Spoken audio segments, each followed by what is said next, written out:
This is a video that's going to attempt to answer the question, I just got my migrated METTRACK database back. Now what do I do with it? How do I find my data?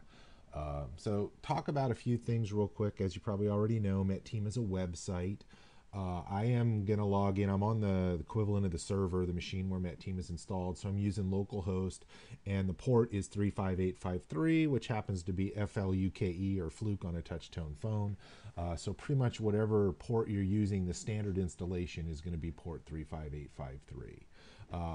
All of our databases, including our trial or our sample database, including migrated databases, all ship with the administrator password set to admin, lowercase admin. So that's both the username and the password. That's how I'm logging in. I do want to point out one thing. Every user during the login process has the ability to change their password. So users can change their password whenever they want. Logging back in again. That's important because I want to talk briefly about the migration and what it does with users. So this is currently version 2.06. This is the version, the current version as of the time the video is made. Most of the functionality is going to be the same regardless of the version. It shouldn't change too much because we're talking kind of about the major core functionality of MetTeam. Migration. Users that you had set up and configured in METTRACK are going to get migrated into MetTeam. Their username is going to be exactly the same as the username in METTRACK. Their password, however, is no longer the same as what it was in METTRACK. What the migration does is it takes the person's username and flips it around and reverses it and makes that the password. So as an example, this user Fluke0, their password post-migration is going to be the number 0 EKUL capital F. So again, usernames are the same, passwords are the username in reverse, including case sensitivity. When you're logging into MetTeam, usernames don't matter as far as the case, but the passwords do. They have to match. As an administrator, you cannot see a user's password, but you can change it. So in this case, I'm going to take this Fluke0 user. I'm going to change their password. Whatever I type, I'm going to type the word temp. When I hit save, the password has now been changed. So the next time this user logs in, they will need to use the username of lowercase temp to get in. Another thing that's quite a bit different between MetTeam and METTRACK is the METTRACK had 5 user levels, 0 through 5. That doesn't really apply at all to MetTeam. MetTeam does all of its security based on groups. But what we do is in the migration, since stamp number really wasn't a field inside of METTRACK, we've taken whatever the user's current user level was in METTRACK and we put it in the stamp number, really just for reference. It doesn't cause any action to happen in MetTeam. It's just so that you're aware. The other thing to point out is this facility name down here. This is kind of sort of based on what our segregates in METTRACK. You'll notice up here I'm logged into the facility of MT. Again, that's typically by default. That was the segregate that was set up on this database when we migrated it. Talk a little bit deeper about that when we come on site or when we work with you in person. You do need to know that this user really isn't going to be functional because out of the box or out of the migration process, you can see we don't relate users to any specific groups. So right now, if this user were to log into MetTeam, all they're going to be able to do is go to File and log out or use the log off button over here. None of the other menu items are going to be enabled for them. So typically high level, this is all customizable. You can add your own groups. You can add tons of different layers. Most of the groups are fairly self-explanatory, but most people, for this person to log in, you're probably going to want to just make them a user, member of the user group. You need to hit it save. That would at least let this person log in and function into METTRACK. Another thing that's important to point out, I'll go ahead and save that change, is if you ever have any questions in MetTeam, this little button, almost every one of our pages in the top is going to have these series of buttons. The important one is the question mark. That takes you into help for the topic you're on. So I was on the user page. So when I hit the little question mark, it opens up help directly to that user page. But this is our full our full help. You can click and search and sort by whatever fields you want, whatever terms you want to try to find the data. almost always there's a screenshot and a description of the way the fields are intended to be used inside of METTEAM, along with links to other areas. So again, there's no user manual for METTEAM. What's available is the built-in help. So use that little question mark on the various pages you have to get yourself a bunch of answers. There's also, you can also get to help directly from the help menu. Help takes you to the same place, just kind of takes you to the start of it. You know, there is some good information in here regarding getting started, how to get started using METTEAM. It kind of starts walking you through some of the steps. How do I want to, how do I want to start using the application, things like that. But that's what kind of the point of this video, specifically from the perspective of somebody coming out of the METTRACK world into METTEAM. How do I see my data? How do I find it?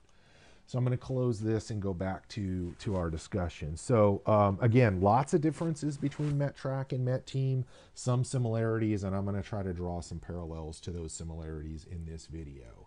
METTRACK has a menu, METTEAM has a menu, but they're quite a bit different, as you can see just by a quick glance here.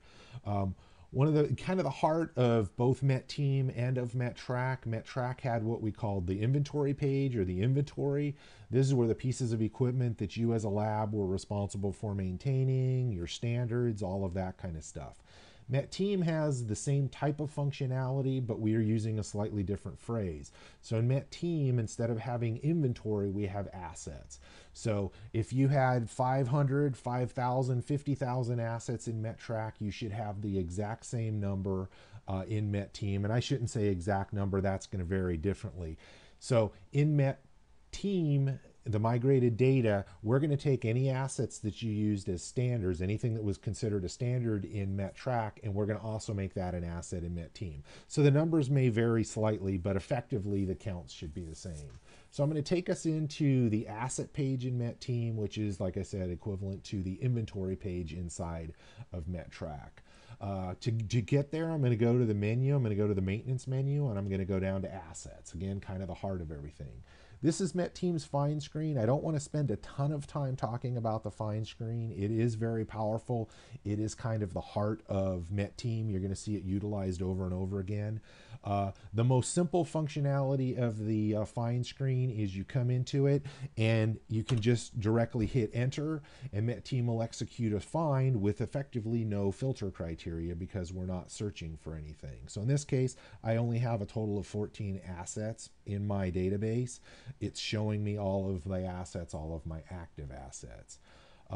Quick description of some of the fields. If I wanted to search for barcode, so this is going to be a migrated value. Actually, in the current migration, this will be something like PRE 00001, 002, counting all the way up. This is a field that's searchable. More often than not, the data you're used to seeing in your METTRACK is going to be stored in the field called barcode. So quick little lesson on the find screen. Every user has the option of changing the screen. The key to all of that is clicking the remember button. You're now telling METTEAM, for my user, which I'm logged in as admin, for my user, I want to configure this find screen. So I've clicked the remember button so that it's in a selected state. Notice it's a darker gray. That lights up these buttons. I'm going to hit the add button, and instead of searching by barcode, customer serial number, I want to search by ID. So I'm going to either single click ID and click OK, or I could double click on ID. What that does is it takes that value and it adds it to the bottom of the find screen. I'm going to click in this field, and then I'm going to move it up to the top so I can search by ID number, then by customer. Whoops, I didn't go all the way up to the top. So there it is on the tippity top. So now I've got ID, barcode, customer. I'm going to re-execute my find. Again, I haven't entered any criteria. So now you can see in my copy of the sample database, these are the same. In your migrated data, these are most likely not going to be the same issues, same values. If they were, we've already done some kind of an update of the data for you. But that's how you can change and control what fields you search for. Again, it's user by user. This is stored in the database. So the admin user now has the searchable field of the ID number. I am going to, so that's really how the find screen works. You can also filter. So let's say I want to find just the model 11. I could go down here to the field of model number and I could type 11. Or I can search by, the ID number field. You can use any combination. So I'm going to go down here, for example, and I'm going to search for model numbers that contain 1. So I hit my find, METTEAM's going to think. So you can see now it's returning all the records that have a 1 somewhere in the ID field. If I click the starts with button, it would only return records that start with the model number of 1, which are none, as or the model number. So I'm looking in the model number field of a 1. Sorry, I had my wires crossed there. So if I hit the find now, you're going to only return records that have 1 in the first character or position. So you kind of get the idea. And if I were to check exact, I'm going to go ahead and do a find, and it's going to return no records because I have no records that have a model number that is exactly 1. If you have both of these things checked, METTEAM isn't going to error or throw any problems up. It's simply going to use whatever is the most restrictive. So in this case, even though both of these are checked, it's doing a find based on exactly 1. I'm going to go ahead and I'm going to uncheck both of these. I'm going to execute my find, so I'm back to returning all of the records that have a 1 somewhere in the model number. I can go ahead and combine things. I can also go oh, I want to search for things that contain an ID number of 11. In this case, I think I'm only going to return 1 record. It should be the model number 11 with a barcode or an ID number, an ID number in this case, of sample 11. So I'm going to execute my find. It only returns 1 record. I can then double click and take that on. Next tip, almost every screen I suggest click the remember button so that it's highlighted, click the barcode button. With the barcode button unselected, I can execute a find, and METTEAM is just going to return 1 record and show it to me. Barcode button works regardless of using a scanner or not. I'm going to go ahead and I'm going to hit find, and what happens if the barcode button is selected, METTEAM's just going to save me a few mouse clicks. If I hit a find now, METTEAM will go and it'll understand, or it'll recognize the fact that it only returned 1 record, and it will automatically select it for me. So it's just going to save a few mouse clicks throughout the day. So Ed's tip, highly recommend click the remember button, click the barcode button. I'm going to click find. METTEAM's going to return 1 record. It just picks that record, automatically takes me into the asset page. So this is METTEAM's asset page. This is the equivalent of METTRACK's inventory page. All of the data that's collected in METTRACK's inventory page is collected somewhere in METTEAM's asset page. And I'm going to explain that a little bit more right now. So in the top, it's going to show you what asset we're on. We've got a menu. The menu is more or less consistent. Again, we've got our help button. If you have any questions, it takes you to the help. The help page is resizable. Many pages in METTEAM are not resizable, but help is. Takes you through the help, different parts of the help, the asset tab, various different places within the help screen or within the asset tab. And again, you've got your little tree over here that you can navigate around. It talks about the find asset dialog. Again, lots of good information, so don't be afraid and get used to using the help pages to help answer your questions. Back in the edit asset page, so we've got our menu item, various different things you can do up here. Most important is I want to save my changes, I want to try to delete my asset, or I want to close this record and go to something different. A lot of common data elements between METTEAM and METTRACK. The METTRACK migration does set up these labels to match the labels inside of METTEAM, or sorry, inside of METTRACK. Important to note, we take the intended use of the fields in METTRACK and we move them into the intended use of that same field inside of METTEAM. If you have repurposed your data significantly inside of METTRACK, it will all wind up in METTEAM, but it might not wind up in METTEAM in a place that is the most beneficial. If you purchase a migration package from METTEAM, we're going to help you identify those problems, and through several iterations, typically about 3 iterations, we're going to identify where this data should be moved to make the data make the most sense possible inside of METTEAM. If you're doing the migration yourself using the self-migration tool, you still have the ability to do that, but that's going to be more or less on your own to figure out, to read through the documentation to figure out what you need to do to try to move the data around. So again, everything from METTRACK winds up in METTEAM somewhere. I'm going to point out some of those more common fields. So we've got ID number, barcode number, Barcode number is going to be generated during the migration. Oftentimes we run a SQL script for our customers that buy the migration service to set these equal. Sometimes people have different values in different fields. We're going to work to identify that and get that stuff set up to you. What is the serial number? Is this asset active? Is it going to be recalled? Is it performed on site? Again, all this stuff you can find out what's the intended use of these fields by going to the help screen. In METTRACK's inventory page, we have the customer tab. This is intended to represent who owns this piece of equipment. This information is migrated into METTEAM into this customer field. So inside of METTRACK, this asset or this inventory record would have had a customer entry of my first customer. Various different information different people store in METTEAM that gets stored on the customer or the facility that's related to this asset. So in METTEAM, to find that data, you could go back up to the maintenance menu, you could go down to facilities, but we do have this little quick link thing here. So to find out all of the details about this facility or this customer, I can click this little quick link, and what it's going to do is it's going to automatically take me right to that record. So you can see the facility name, facility number. Again, some of this data is going to get migrated. Many of these holes don't exist in METTRACK, or there wasn't an intended place in METTRACK. So things will get populated over here as you see fit. That also includes addresses. So this customer in METTRACK had more than one address. The addresses get brought over. Sometimes they have contacts. These are people at this facility that we communicate with. Again, all data elements. If you want to see some more information on the address, you can double click on items in the grid, or you can highlight the item in the grid and click this same little quick link. It's going to take you that place. Again, help. Here would be help on the address page. So again, get used to using the help. Lots of good information. I'm going to close these windows. You can see METTEAM lets me open up multiple windows. I'm going to go ahead and close this facility screen. So then quickly, so assets equal inventory in METTRACK, customers equal the customer tab inside of METTRACK. Those are actually facilities in METTEAM. You can use the quick link, it takes you over there. In METTEAM, facilities are kind of a little bit of an overloaded term in the sense that all of your customers from METTRACK are going to get migrated in as a facility record.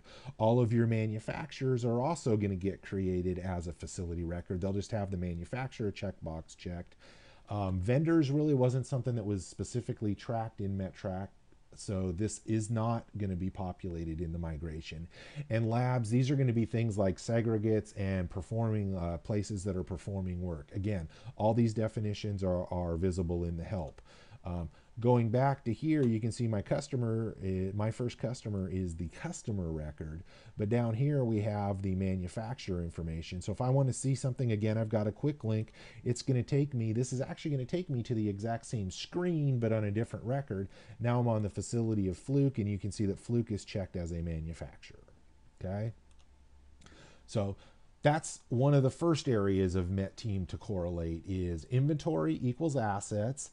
Inside of assets, the customer tab inside of METTRACK is equated to the customer field inside of METTEAM, which equates to the facilities, which are manufacturers, customers, vendors or subcontractors that you're going to send work to, and also your various different labs that you're going to log into to perform work inside of METTEAM. Another area, thinking of across the tabs inside of METTRACK, one of the tabs inside of METTRACK was the location tab, a very popular tab for some customers.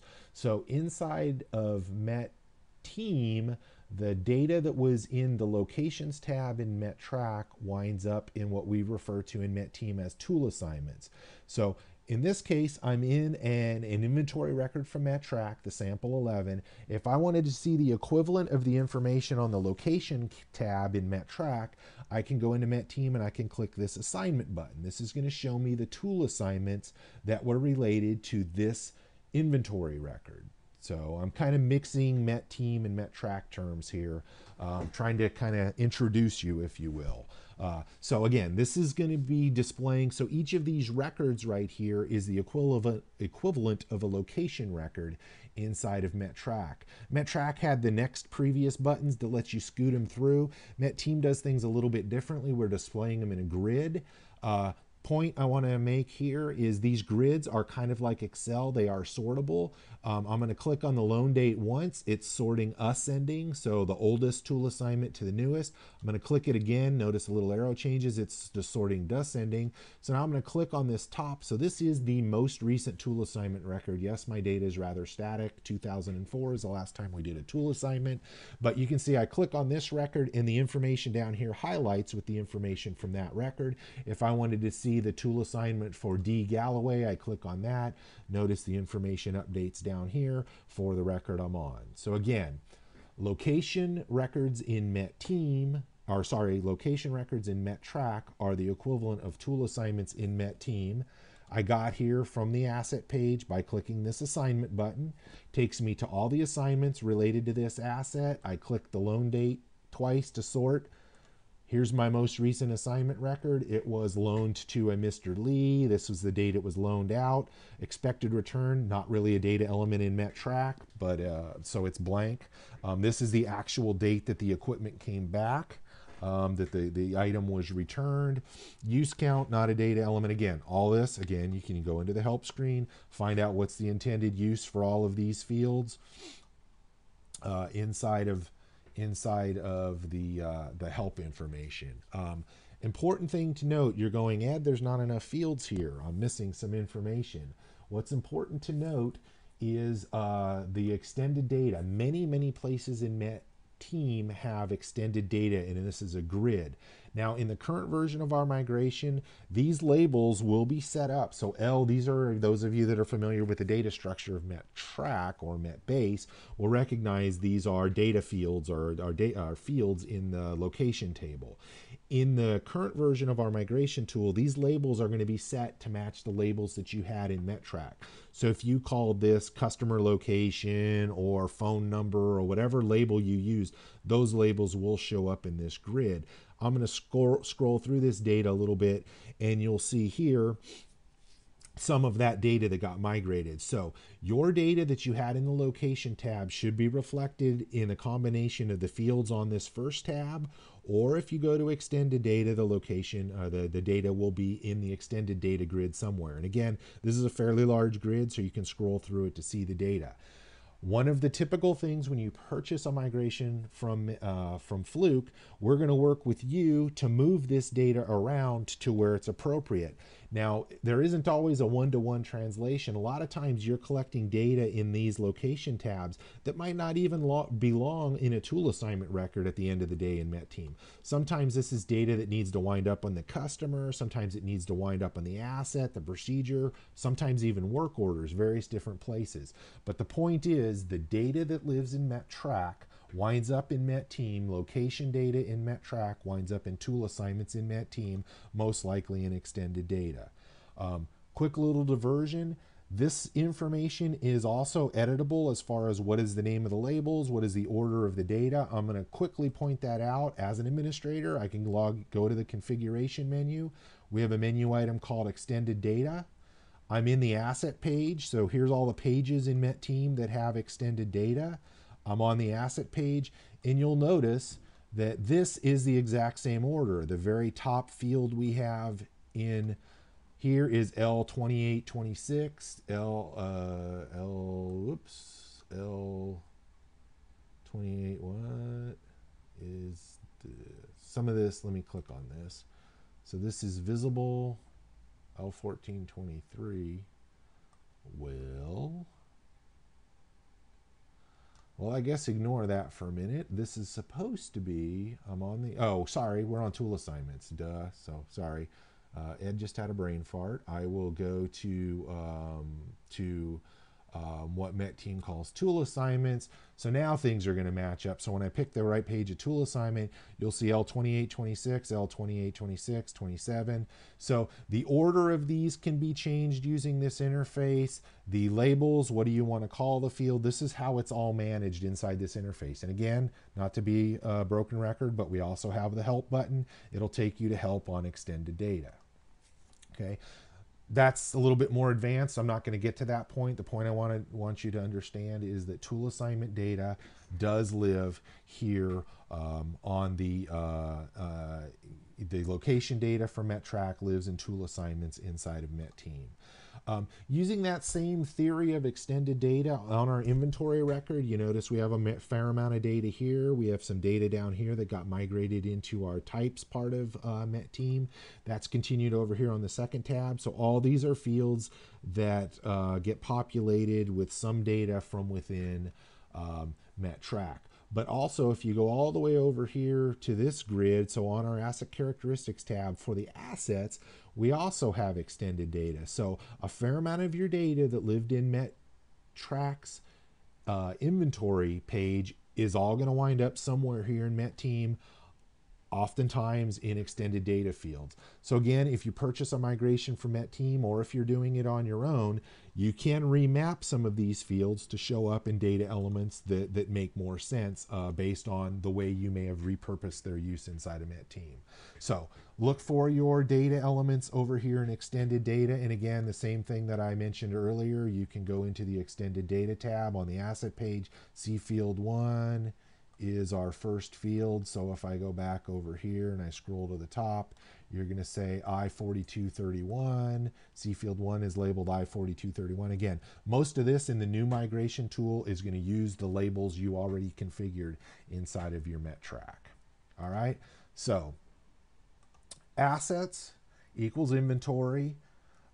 Inside of your inventory page in METTRACK, you had location, which equals tool assignments. You had owner, which indicates customer. The next thing you had is you had a history tab, or you had a tab for calibration, and you had another tab for maintenance, I believe, were the two labels. Okay, both of those data elements, both of those sets of data, both your calibration data and your maintenance data wind up in METTEAM's history, or METTEAM's what we refer to as work orders. So again, for this asset, for my sample 11 asset, here's all of the history, all of the both calibration and maintenance events that were ever performed on that inventory item inside of METTRACK. They show up in METTEAM on the history tab. They're going to be sorted, the newest on top, the oldest on the bottom. Here under service type is going to tell you if it says calibration, it came from the calibration tab. If it says maintenance, it came from the maintenance tab. Simply, you can see some summary information. This was the date it was closed or performed. This is the date it was serviced, or the calibration took place in this case. And this is the date it was due. The maintenance event took place on September 5th, and this one actually did have a due date. This is just kind of a summary information. If you want to see all of the details of any of these things, you can simply double click on one of these records and it takes you into the work order page. So this is the next step in the process, is inside METTRACK you had calibration events. That data gets migrated into the work orders inside of METTEAM. One of the ways to get into your work orders is from your asset page. You look at the history, you double click on the history, and it will take you into METTEAM, into the work order page. So a lot of the information, all of the information from your calibration events wind up somewhere in the work order page. Again, you got help to find out all of the information. You got all of these tabs. So the open date, the service date, the due date. Again, some of these data elements didn't specifically live in METTRACK, so we manufactured them for METTEAM. As an example, I believe the open date is always a copy of the service date. This is intended to be the date that the item was brought into the lab, the date the lab received it. This is the date the lab did the work. This is the date that it was due based on the service. But you can see, temperature, humidity, a lot of the common fields, interval, the procedure that was used, all of this information gets migrated. Who is the technician that did the work? Information about the asset up here, who is the customer at the time it was done, what type of service, some fields that don't exist in METTRACK, at least not specifically, but were kind of manufactured, if you will, in the migration process. Work orders also have extended data. So again, if you see calibration data that doesn't wind up in some of these places, look in extended data. Exact same thing. You can go to configure extended data and drop down the work order extended data to look at your data elements. So again, any data that you feel you're missing from the calibration tab is probably in the extended data tab. Notes, these didn't exist in METTRACK. You're going to learn about them when you start using METTEAM. Any labor that was recorded, this does get migrated. This record didn't happen to have any labor. Any standards that were utilized, they're going to be migrated. We have some notes fields that may or may not get populated depending on data. Parts, we didn't even really have parts in METTRACK, so that didn't wind up in METTEAM, but we have that functionality. Was it subcontracted? We have some data elements that look a little bit odd post-migration. These are fields that we've populated just to help tie things together between METTRACK and METTEAM during the migration process. We leave some of them in place as troubleshooting aids should we need to try to troubleshoot to figure out how this data came to be or why it isn't what you want.